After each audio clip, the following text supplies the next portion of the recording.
Party Karnataka की जानिब से नौजवानों के अंदर सियासी शऊर को बेदार करने के लिए बिलखुसूस वेलफेयर युवा कर्नाटक के नाम से एक यूथ विंग को लॉन्च किया है। ये हमारी यूथ विंग अब पूरे कर्नाटक में काम करेगी और बिलखुसूस जो युवा के अंदर यूथ के अंदर जो उनके मसाइल हैं, जो अनएम्प्लॉयमेंट का मसला है और जो बेरोज़गारी है, ये सारी जो चीज़ें हैं, इन मसाइल को हाईलाइट करने, इन मसाइल को उठाने और इन पर आवाज़ उठाने के लिए नौजवानों के अंदर जो है सियासी शऊर को बेदार करने, लीगल अवेयरनेस उनके अंदर लाने, फिर जो मसाइल हैं उनको हल करने के लिए, चाहे वो अवाम के हों, चाहे वो ख़वातीन के हों, हर तरह के जो मसाइल हैं उन सब मसाइल पर नौजवानों के अंदर एक मोटिवेशन लाने के लिए एक स्टेट लेवल की इस वक्त हमने इस ऑर्गेनाइजेशन को लॉन्च किया है। ये ऑर्गेनाइजेशन अब पूरे कर्नाटक में इसकी यूनिटें बनेगी। इसका आगाज़ यहाँ गुलबर्गा से किया गया। आज हम गुलबर्गा में हमने इस प्रोग्राम के साथ साथ गुलबर्गा डिस्ट्रिक्ट के ज़िम्मेदार का भी तकर्रुर किया है। जनाब ताजुद्दीन साहब जो है वो गुलबर्गा डिस्ट्रिक्ट के वेलफेयर युवा के प्रेसिडेंट बनाए गए।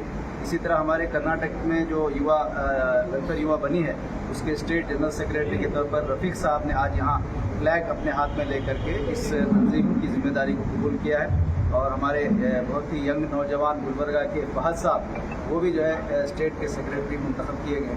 तो इन नौजवानों की क़ियादत में हम उम्मीद करते हैं कि आने वाले दिनों में रियासत कर्नाटक में एक इनकलाब, नौजवानों का इनकलाब आएगा जो यहाँ के मसाइल को हल करने में वो अपना रोल अदा करेंगे। सर, ये जो भाग है कल्याण कर्नाटक एक स्टेट बनने के लिए बहुत लोग इस पर आवाज़ उठाए हैं, तो आप क्या सोचते हैं कि कल्याण कर्नाटक एक स्टेट होना चाहिए कि नहीं?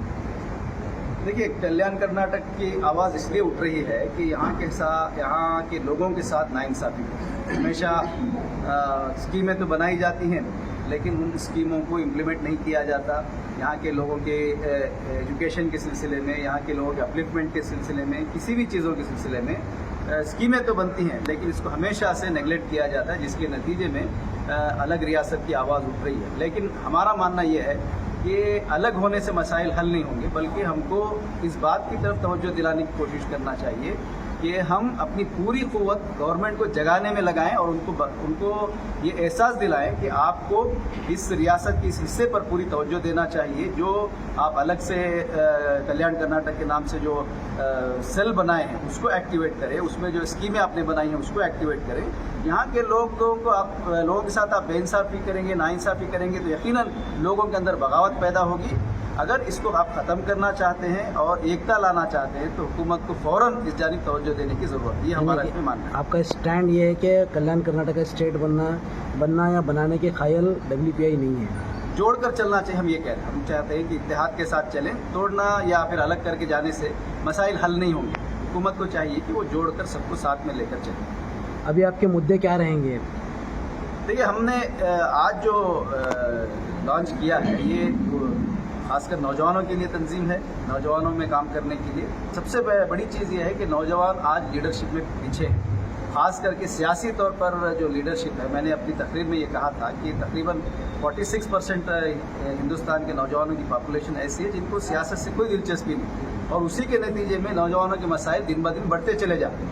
तो हम इस प्लेटफॉर्म के ज़रिए से नौजवानों के अंदर वो शऊर बेदार कर रहे हैं कि वो मसाइल को हल करना चाहते हैं तो उनको पार्टिसिपेट करना पड़ेगा। तो हमारा एजेंडा ये है कि नौजवानों में वो पार्टिसिपेट करने का जोश पैदा किया जाए। उसके लिए रिक्वायर्ड जो ट्रेनिंग है वो हम उनको देंगे और वो अपने मसाइल खुद हल कर सके, इस काबिल हम इस नौजवानों को बनाना चाहते हैं। जो मैंने देखा है मेरे कैमरे से वो आपके सामने पेश कर रहा हूँ। नौजवान को सियासत में मुल्क को चलाने में हिस्सा लेने की जरूरत है। वो इसलिए कि इस मुल्क को, हमारे मुल्क के अजीज को, हिंदुस्तान को एक बीमारी लग गई है। उस बीमारी को दूर करने के लिए आपको शामिल होना होगा। फिर उसके बाद यहाँ की सियासत है, सियासत को भी एक बीमारी लगी हुई है, उसको भी दूर करने की जरूरत है, इसलिए शामिल होना होगा। अच्छा, मुल्क को क्या लगी है सब बीमारी? मुल्क को जो बीमारी हमारी लगी है उसको मैं ट्रिपल I कहता हूँ, 3 times I, ट्रिपल I का मतलब जो है injustice, inequality, irregularity. Injustice, inequality, irregularity. یہ تین ملا کر TRIPL I میں نے کہا ہے یہ ہمارے ملک کی ایک بیماری ہے. پہلے اچھا تھا, بعد میں خراب ہوا. تو اس بیماری کو, اس ملک کی ہماری اس بیماری کو, بڑی بیماری کو, اس بری بیماری سے اگر صاف کرنا چاہتے ہیں آپ کا یہ ارادہ ہے کہ میں میرے ملک کو اس بیماری کا علاج میں کروں گا, اس کا علاج میرے پاس ہے. جو نوجوان اس کا جذبہ رکھتا ہو, یہ نیت رکھتا ہو, ملک کی خیر ہے جس کے پاس ہے, جس کے اندر ہے, اس کو آگے بڑھ کر آنا ہوگا. کوئی دوسرا چارہ نہیں ہے. گھر میں بیٹھ کر کامنٹری بولنا, دوسروں پر بددعا دینا, دوسروں کو گالی دینا, یہ بند کرنا ہوگا. یہ آپ کا ٹائم ویسٹ ہے, کچھ ہونے والا نہیں ہے. انقلاب لانا ہے تو پھر آپ کو خود آگے بڑھنا ہوگا. کوئی دوسرا آ کے آپ کے کام کو دوسرا نہیں کرے گا, یہ آپ کا کام ہے. اگر آپ سمجھتے ہیں کہ آپ کا کام ہے تو پھر آپ کو اٹھنا ہوگا, آپ کی نیند سے بیدار ہونا ہوگا اور آپ کو اس قدم کو آگے بڑھانا ہوگا. نمبر 1. دوسرا میں نے کہا کہ یہاں کی جو سیاست ہے, انڈیا کی جو پولیٹیکل سسٹم ہے, اس کو ایک بیماری لگی ہے. اس کو میں نے 3C کا نام دیا, 3 times C. سیاست میں جو بیماری لگی ہے اس کو 3C. Criminalization of politics, communalization of politics, commercialization of politics.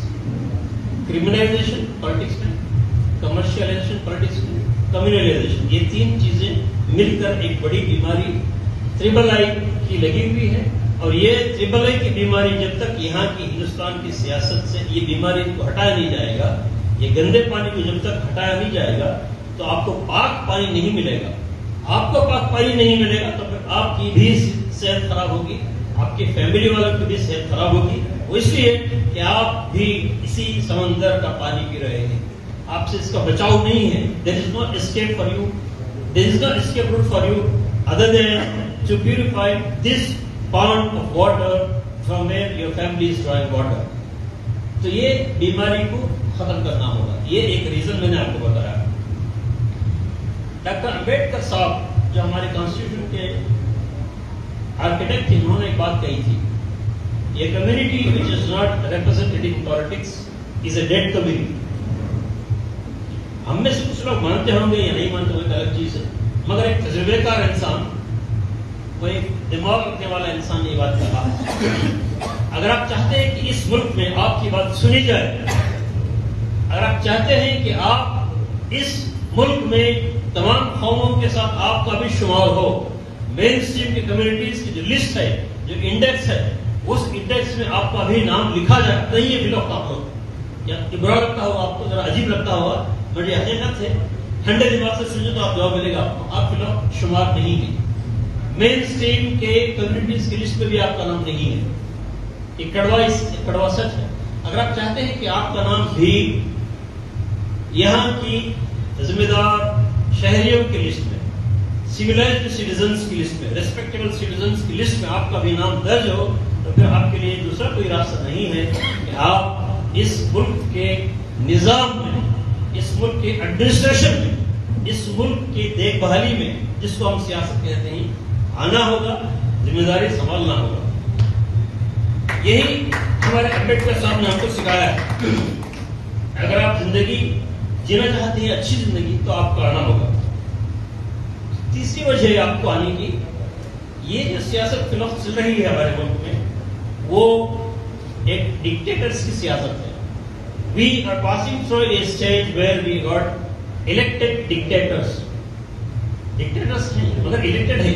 یہ بڑی ٹریجڈی یہ ہے کہ dictator is not nominated himself, but dictator is elected by the electorate. That's the tragedy of the country.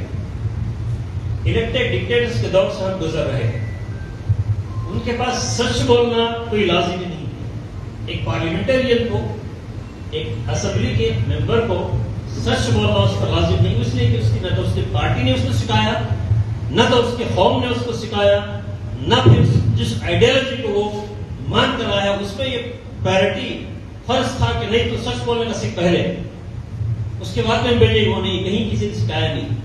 ایک دھندا ہے, 2-4 کروڑ پھینکو, کہیں توے چاٹ کے ووٹ لے لو کوئی محلے میں, اور ایک محلے میں پیسے کاٹ کے, تو پیسے کاٹ کے ووٹ لے لو, اور ایک جگہ کہیں ہاتھ جوڑ کے جھک کر لے لو, اور کہیں خدا کا نام, کہیں بھگوان کا نام لے کے جہاں ووٹ ملتا وہاں بھگوان کا نام سے ووٹ لے. الگ الگ طریقے سے ووٹ لے, ووٹ لے, بہرحال جتنا ہے 2-4 کروڑ پھینکو, उसके बाद 50 करोड़ या अगर आप चालाक है तो 100 करोड़ लूटो। ये एक धंधा, एक सिस्टम बन गया है, एक नेपाल हो गया। यहाँ न कोई सच बोलने की आदत के बारे में कोई चर्चा करता